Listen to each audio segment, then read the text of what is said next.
Hi everyone, we're out here overlooking the dam, beautiful part of the world, and it's actually quite a cock day because we're sipping beers and doing this video.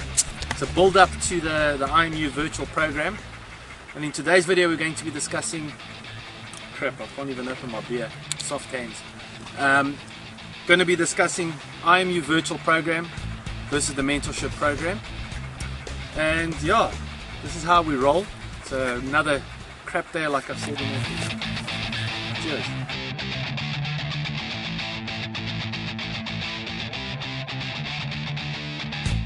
Hi, and now we're live, going to do the interview with Justin on the... Are we live now? We weren't live earlier. No, we weren't live. We're really live now. Okay. Otherwise, the other one was delayed transmission. So Justin, what is the difference between the IMU virtual program and the mentorship program? Quickly. Very quickly. Okay, so I think I've pretty much spoke about some of the points in the last video. The big thing is the difference between the virtual program and the mentorship program. The mentorship program I created where I'm actually sitting one-on-one with you guys. We actually physically get together. We're on the phone all the time, and it's really me very actively involved in terms of sitting over individuals' shoulders and helping them. Okay. The virtual program, we've pretty much had to come up with a way where we can deliver this knowledge to the masses, and the whole idea behind the virtual program is that it doesn't involve me putting one-on-one time with individuals. So basically taking the same information from the mentorship program and a lot of the lessons that we've learned in terms of mentoring people, okay, and then taking that and sticking it into a virtual format that people can basically access in their own time, at their own pace, as in how they like to do it. Okay, that sounds simple enough. Now, with the mentorship program that we have going currently, yeah, there's always a talk about the failure rate and how many people have not made it thus far. Just give an explanation on what the failure rate really means, because it's not to say that your program doesn't work. No, look, I think it's a point that definitely needs to be made. The big difference between the failure rate that people are perceiving and the actual true failure rate. For my mentorship program, I had very strict criteria over people being in the program. Part of the criteria is obviously some kind of business background, etc. But also part of the thing of them staying in the mentorship program was some form of deliverable. Because obviously I'm putting my time and effort in, and I expect people to give something back in return. And what I was expecting, rubbish. Slow down. Leave Louis' beer. Come in just a bit. now, just now. So, in terms of the failure rate, I think the concept or the perception out there is that people are failing with the program, and that's not entirely true. What's actually happened with the mentorship program? I've said to guys, look, you basically need to do X amount of projects every month. If you don't keep pace and you don't deliver, then basically I'm going to drop you from the program, because as I said, I'm putting in my time with the mentorship group for free, yeah, and I expect them obviously to do the work. So the failure rate as such is actually not a failure rate. It's actually me saying to people, well, listen, you haven't done the required number of projects, you're not keeping pace with the program, you're not keeping pace with the group, so therefore, you know, I have to expel you from the group. Yeah.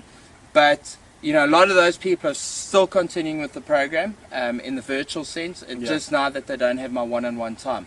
Out of the first group, we had 9 people. Currently, we've got 4 people left. Yeah. Out of the second group, we had 8 people to start. We've currently got 7 people still in the group. Okay. I think the big difference between the first and the second group is that I put a lot stricter criteria on bringing people into the mentorship group, whereas in the first group was first come, first serve. Okay. In the second group, I actually went through an application process. We had over 1,000 applications. We brought that down to 8 people that we eventually took onto the mentorship.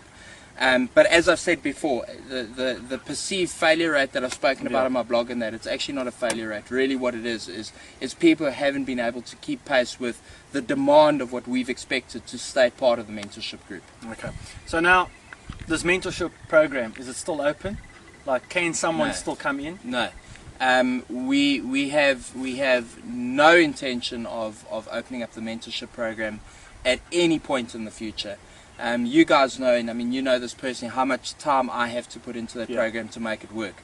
I mean, I'm literally spending my time one-on-one with individuals as well as a group as a whole.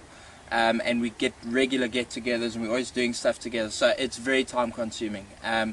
And as I said before, it was never my intention to open this information up to the public. So the mentorship program, you guys are in the program. It really, it's you. So that's it. There'll never be another opportunity to get in there. Okay. Just because it's virtual doesn't mean it's less value or less important. Like you're going to be leaving out certain criteria, certain things. No. Look, in terms of the virtual program, it's the exact same information. Nothing's changed. It's the exact same format we're delivering it on. There's videos, there's tutorials, there's help guides, there's project schedules that you can keep yourself to. There's a support forum. Everything's the same. The only difference is that basically I'm not going to be involved one-on-one in it. Okay. And this is where you coming in. Yep. You basically have now started to succeed with the mentorship, and you've pushed for this thing to open it up, and basically you're going to be looking after the members virtually. The only difference is there's no physical one-on-one time from me. Okay.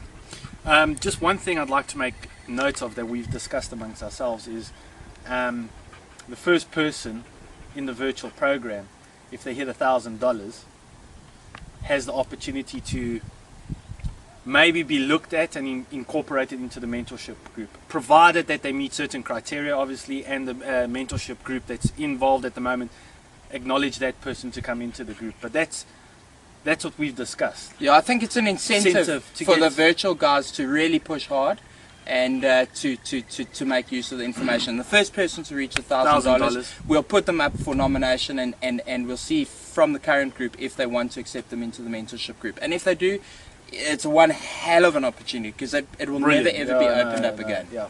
So I'm sure that's sparked a bit of an interest in you now, wanting to know more about this program and what it really is all about. As you've heard, we've got a little incentive as well. So if there's any other questions below the video, go and make a comment, go and ask your questions. But I think we've covered everything in this video. And I think the next video that we're going to be talking about and leading up to is why the IMU method works, and you'll be surprised. Anything else you want to add? Cheers. Cheers.